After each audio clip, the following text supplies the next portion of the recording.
Welcome back. Mixed markets this Thursday morning. Take a look. Dow Industrials exactly where it closed yesterday, unchanged. The S&P and the NASDAQ lower by fractions. We are looking ahead to the December Consumer Price Index this morning.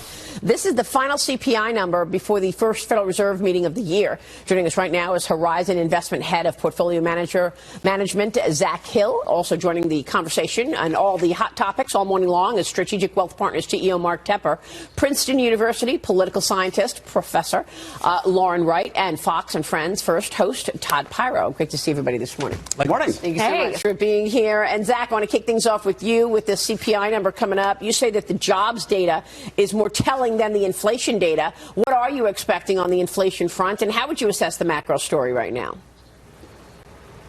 Good morning, Maria, and great to be with you today. So, yeah, I mean, this is a big day, of course. You know, we see the last CPI print, for 2022. But and what we're watching today really is not so much the headline number, which is going to kind of be in the news and reported on newspapers and terminals all over the world. But what we're really going to be looking at is the core number, because, you know, that's the thing that the Fed feels like is a better trend inflation number. And it's the one that has been quite elevated. So we're going to see, you know, gas prices fell a good bit in December. The Fed's going to look through that. We're going to look through that as well. And so we're really looking at the core, and specifically the core services. You know, that's the labor-driven part of the inflation readings, and those are the ones that are way too high. You know, wage inflation's 5-6%.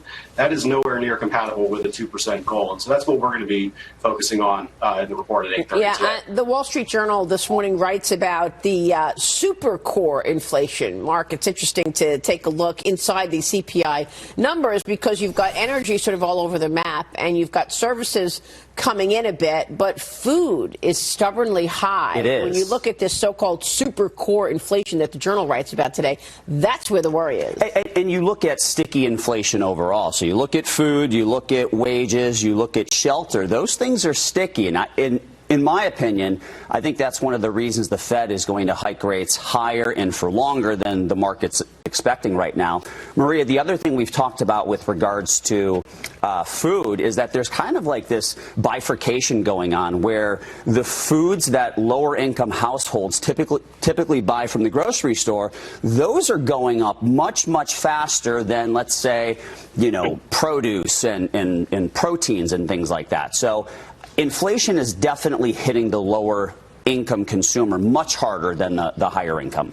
Zach, how do you deal with that? And then there's China, right? Inflation in China picking up. The country is loosening now the COVID restrictions and opening up. That should be seen as a positive for the macro story. Is that how you read this?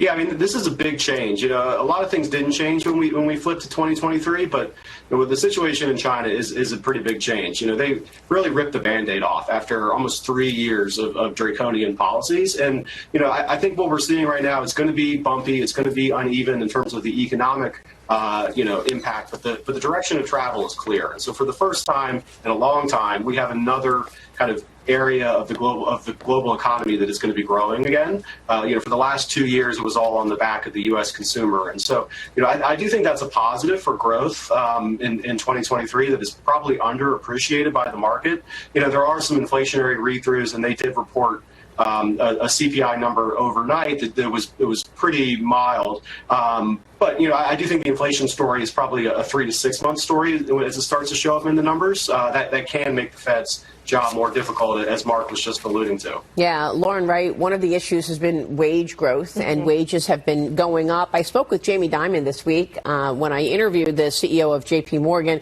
And, you know, as much as he seemed worried about a slowdown, he actually walked back that infamous economic hurricane remark that he made a year ago. Here's Jamie Dimon with me earlier this week. I shouldn't have ever used the word hurricane. What I said was there were storm clouds which may mitigate, and people said, oh, he doesn't think it's a big deal. And I said, no, those storm clouds could be a hurricane. And so I'm saying this stuff I'm talking about still could be, you know, it could be nothing, it could be bad. And I think we should understand that. I'm not predicting one or the other. I'm simply saying be a little prepared for both of them. It's more optimistic than we've heard in the past from Janet. Yes, and I know you will talk about banks a little bit later, but something I think is a misperception is that with inflation, that might create higher profitability for banks, but that really shrinks the universe of customers for them, and so that's why we're expecting some bad earnings potentially later this week too. Yeah, we'll see. Todd, you know what was interesting in that interview also is he said in 6 months, he's expecting deposit rates to start moving. You know, all this time we're seeing rates of everything go higher, mortgage rates going all the way up to 6.5%. And yet our money in our little, plain vanilla savings account hasn't gone anywhere. No. Okay? It's actually negative, in some cases, but he says that's going to move in 6 months. Well, that goes to Mark's overall point that the people that get hurt in a situation like this, in a time like this, really are the lower and middle class who don't have the means to sort of avoid the problems of inflation the way that the rich do. Like you said, banks could really strike it rich in the first 6 months of this year, and that's not a recession to them, but to the rest of us, it will be. Yeah, but Zach, capital markets have been active. And welcome back. President Biden going after big tech in a new Wall Street Journal op-ed this morning, but not mentioning one thing about censorship or foreign bad actors stealing American data. Instead, his focus in the op-ed is on federal protection against data harvesting, algorithms, and bringing competition back to the tech space. Mark, your reaction. Isn't the timing of Biden's op-ed, isn't it kind of interesting given that right now I don't know that we can trust the Dems when it comes to social media, given what we've learned in the Twitter files with their ability to kind of chime in on what should be amplified, what should be suppressed. I think there's obviously bipartisan agreement that social media, we need change within social media, whether it's Section 230 being reformed, something has to happen. But, again, this whole Biden thing, the timing of it is just way off. And the whole TikTok thing as well. Man, that is probably the #1 security threat as far as social media companies go, and no mention at all. What a joke. Really. The title of this op-ed, Republicans and Democrats Unite Against Big Tech Abuses by Joe Biden. Yeah. Meanwhile, we've had how many installments of the Twitter files? The FBI had a task force of 80 FBI agents to get together and watch and oversee and direct what social media was reporting, Lauren. Look, okay, I know. So this is just low-hanging fruit for Biden. Republicans hate big tech because they feel it censors speech, especially of conservative voices. Democrats hate it, frankly, one, because it's a huge, juicy target for taxes and regulation, but also because they feel it spreads misinformation, and the research on that is actually really mixed as far as whether it affects election results, which we learned in 2016. Russian bots and actors did not sway a lot of opinions because a lot of people sharing those stories voted for Trump anyway. And so, yes, if lawmakers are smart, they will come together in a bipartisan manner. But, Alphabet was Biden's biggest donor in 2020. Tech companies donate a ton to people from both parties. And so if we'll see anything happen, it probably won't be consequential. Yeah, good strategy to put out an op-ed about nothing and not address the obvious issues with social media in the middle of massive questions about an FAA outage yesterday and failures in this agenda. Yeah, on its face, this document and the things in here are great. I agree with everything in here. Puppies are cute. Yeah, that's basically the takeaway. But the backstory that Mark mentioned and that you alluded to as well really informs where we should be in this discussion. And with regard to specifics on 230 immunity, I'm all for Section 230 reform. I think it needs to be reformed, but the problem is the way the Democrats want to reform it will actually lead to more censorship of conservatives, according to guests that we've had on our show. And so, yeah, the devil's in the details always, and that is definitely the fact when it comes to this beautifully written op-ed that has no teeth. Yeah, check out the op-ed in the Journal this morning. We'll take a break. When we come back, a bad week for American travelers, that's for sure. We've got the very latest on Wednesday. Open the windows. I don't know what's worse, being stuck on a train or on the tarmac on a plane. Oof. I'm like this right now with my claustrophobia. Yeah. But 37 Really hours, nobody sent a bus? I mean, I get the train can't move. It can't go on a different track. Yeah. But can't you send a bus for these people? But you're nowhere. You 37 can't even go back into the airport. I mean, it's really a nightmare. It's scary. Yes, it's really scary. Yeah. Again, my claustrophobic self can't handle either. Especially on a day that we Right. have these massive outages and all planes are grounded. Right. Yeah. The Now first time you we've got seen train it since issues. 9/11, then we get a train issue. Wow. Cheryl, thank you. You bet. We're going to have to watch that one.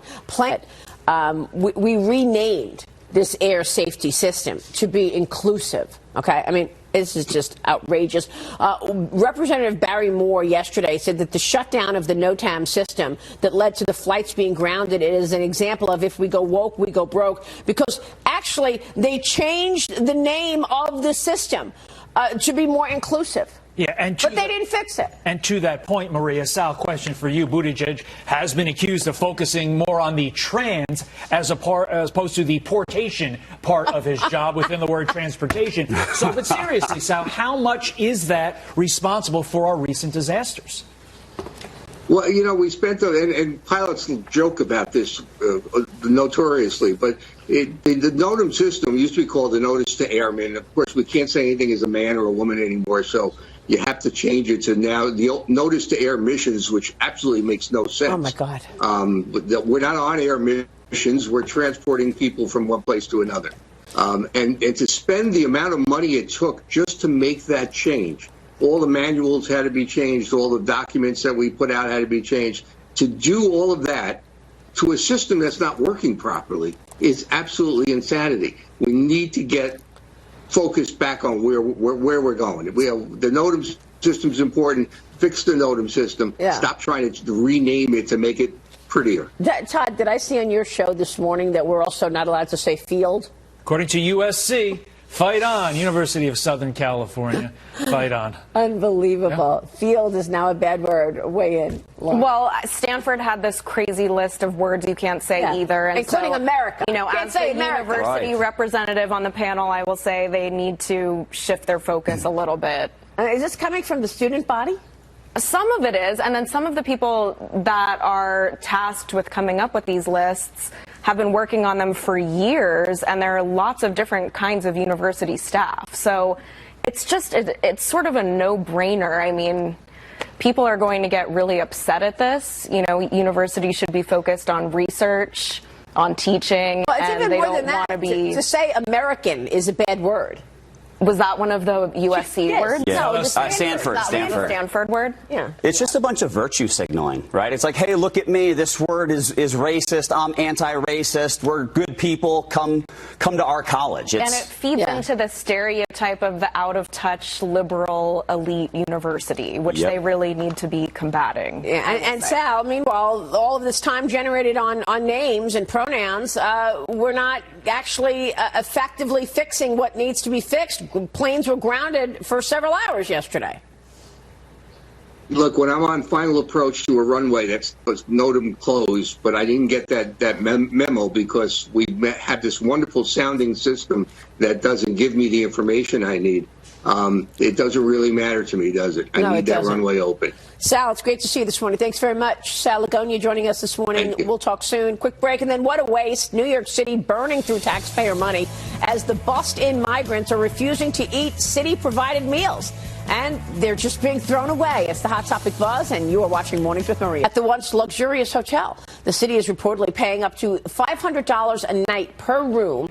And yet, these migrants, Todd, do not want this food. What hurts me so much about this, and there's so many jumping off points, food insecurity is such a tremendous problem in our country. It is. When it shouldn't be. I mean, we're the richest country on earth, arguably, and nobody should go hungry in the great United States of America, but many people do. Many people that you come in contact with on a day in and day out basis. And so the fact that our tax dollars here in New York City are going to give these individuals meals that they are then throwing away when that money could be used on our own citizens is just another example of our money could be used on our own citizens, yet it's not, and it is sickening. Imagine if you're somebody working 2 jobs, 3 jobs, trying to get by in the city, a ridiculously expensive city, and you see this.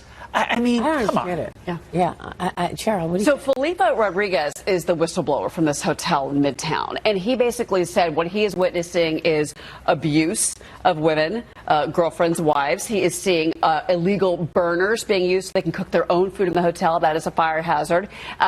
Drinking, parties, I mean, all kinds of stuff in this hotel. That is, and the NYPD was reached out to, and the NYPD said, yes, that hotel has become a complete disaster. But also to the money, to Todd's point, we're spending over $1 million a day as a city. I'm a taxpayer in this city. $1 million a day for these hotel rooms, Maria. Yeah. That's ridiculous. Okay. And that's just one of the perks. I mean, they're getting food stamps. They're getting a cell phone, you know, when they come into the country illegally. Yeah, look, nobody loves paying taxes, but I think we can all kind of stomach it when we know that those tax dollars are being used for public good. For example, I'd rather drive on a paved road than a dirt road, right? We can all agree that that's a better way to move from one place to the next. But when those tax dollars are being forced upon you and they're going to causes that nobody supports right now, that's when it becomes an issue. And this obviously all goes back to having a better game plan at the border,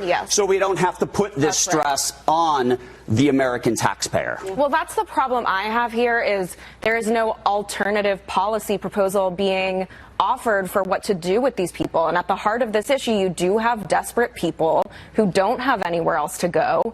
And what is the alternative? Not feeding and housing them? And how much would it be to put them elsewhere? And so I completely understand the hypocrisy of asylum cities not having the resources, or sanctuary cities not having the resources to deal with these people. But what is the alternative? I mean, I don't know, secure the southern border. I know, but now that they're here, and then what misinformation in terms of sanitizing El Paso before Joe Biden gets Oh my God. I mean, more disinformation. Right in front of the beautiful wall. He went to the wall. What's really going on? He hates walls, but where did he go? The wall where there wasn't one migrant. You know, to your point, taxpayer dollars being used for good. I want a hungry 6-year-old little girl to be fed with my taxpayer dollars. Yeah. I don't want that food thrown out in the trash when they shouldn't have this problem in the first place, to the points we're all making. Oh, you mean the World Cup party that they threw in one of the rooms at this hotel? You don't want your taxpayer money to go to a World Cup party? No, I do not, Cheryl Tassoni. Yeah. Wow. All right, we'll take a break. When we come back, a rough road ahead for the housing market. Pulte Capital CEO Bill Pulte is here to talk about that. And just to be clear, his lawyers did not do the right thing. Joining us to talk more about this hot topic all morning long is Mark Tepper, Lauren Wright, and Todd Pyro. Todd, if I am correct, the situation here is that these documents were found 6 days before the midterm elections. What did the DOJ do? They sat on them. They hid these documents from the American people. That is called election interference. So nobody did the right thing here. Especially when Merrick Garland, the guy who's in charge of all of this, had about 2.5 months of knowledge about the Trump document situation when the Biden documents were discovered. So to your point, what's good for the goose is good for the gander. I know there's a lot of calls for contemporaneous special counsels, but you're going before that. You're going well before that with your point, Maria.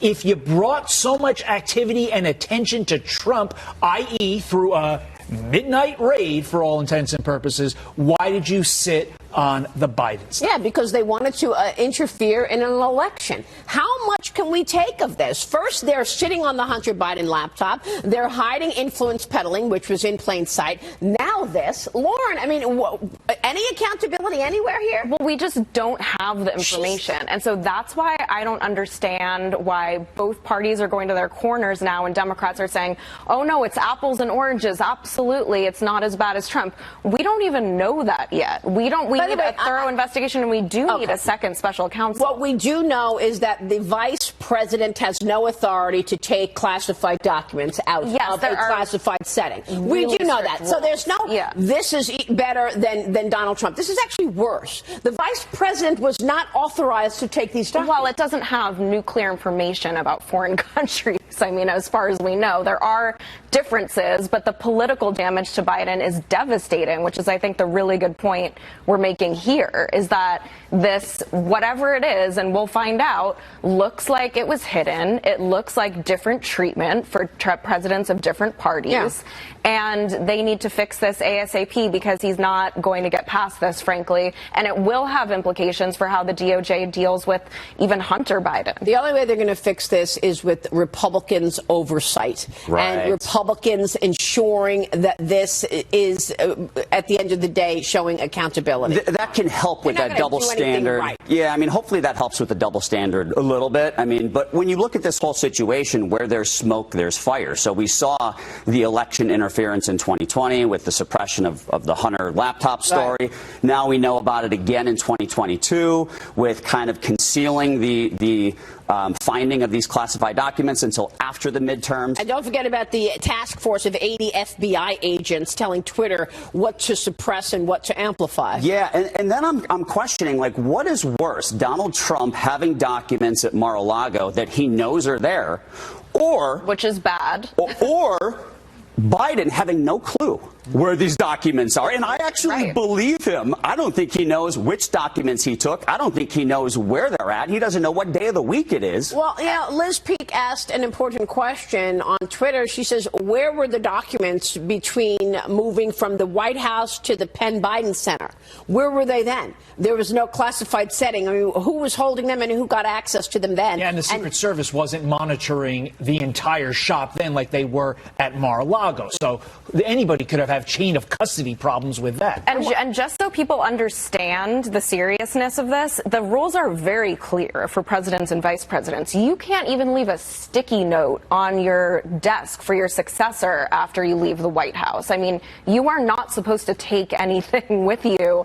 And the National Archives has been hopefully implementing these rules for many years, although now we see our presidents and vice presidents are not following them. And by the way, what about the China factor? Exactly. Okay, $54 million in donations to the University of Pennsylvania. They're basically paid for the Penn Biden Center. Did they have access to these documents since they paid? And when you break down the money, the Penn Center opened 3 months around the time that $15 million of those dollars were given to UPenn. I don't know about you. If I give $15 million to somebody, I'm expecting something in return. Exactly. All right, we're going to take a quick break, but of course, you can be assured we're keeping a spotlight on this story. Quick break and then a bad week for American travelers. American Airlines is going to have guidance on earnings next week. We've got the latest on yesterday's FAA outage and what it means for the airlines moving forward. Plus, the latest read on inflation is this morning. The December Consumer Price Index is out at 8:30 a.m. Eastern. We've got an all-star panel coming up. Don't miss that. You're watching Mornings with Maria, live on Fox Business. Why would I go in there? I know what I'm going to get. Yeah. It's pretty much. Yeah, what is it? Well, I mean, like, a sandwich. Well, getting a tuna salad sandwich. It's consistent. But I'm just saying, like, you walk in, you kind of like know what a Subway is going to give you. There's no question mark as to what the menu looks like and what, you know, is it roast beef? Is it whatever? Yeah. You choose your sandwich. Yeah. But I like the fact that it's family owned for 5 decades. Yes, Connecticut company. There you Milford. go. Milford, Connecticut. While we're going over our sandwich order, I get the Veggie Delight. I have to scoop out the bread and I put a lot of oil and vinegar in it. That's good. I like that. Professor? Well, I used to get this multi-meat something, and then I learned all the meats are turkey-based, and I was like, am I okay with that? I don't know, but it's delicious. So, you know, just roast get beef, your order. I've kind of moved on to Panera, you know. I really didn't know many people were still actually going to Subway. Oh, yeah, people go to Subway. Yeah. I used to get the Italian Feast back when I was a Subway guy, but then I kind of moved on to, you know, Panera and, you know, the more delicious bread Fancy to go man with the his sandwiches. rose gold watch. Stop it. I don't talk It's about it. it's a competitive space. It's a competitive space. Not as competitive as the Burger Wars, but it's a competitive space. Cheryl, thank you. You bet. All right, Fox News White House correspondent Peter Juice